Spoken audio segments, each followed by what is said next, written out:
နောက်တစ်ခုအနေနဲ့ရေကြီးခြင်းအကြောင်းကိုရှင်းပြပေးသွားမှာဖြစ်ပါတယ်ရေကြီးခြင်းဆိုတာပါတယ်ရေကြီးခြင်းဆိုတာမြေပြင်ပေါ်တွင်ရေများပုံမှန်ထက်ပိုပြီးလျင်မြန်စွာစုပုံလာခြင်းဖုံးလွှမ်းသွားခြင်းကိုဆိုလိုပါတယ်အများအပြားရေကြီးခြင်းကမြေများအိုင်များသို့မဟုတ်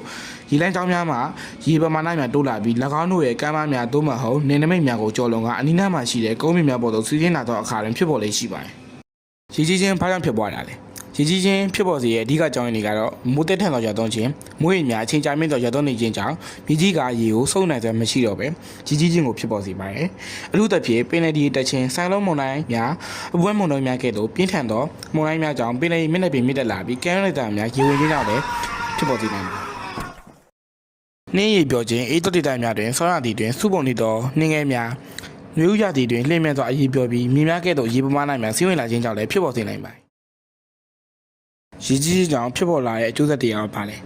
ရေကြီးခြင်းကြောင့်အသက်ဆုံးရှုံးနိုင်ခြင်းနဲ့ထိခိုက်ဒဏ်ရာရခြင်းအိမ်များလမ်းများတရားများနဲ့အခြေခံအဆောက်အအုံများပျက်စီးခြင်းတိတိုင်များပျက်စီးပြီးစိုက်ပျိုးလုပ်ငန်းများရပ်တန့်သွားခြင်းရောက်ခများပြန့်နှံ့လာခြင်းဥပမာရေတိုင်များရှားပါလာခြင်းကြောင့်ဝမ်းပျက်ဝမ်းချွတ်ယောဂစတဲ့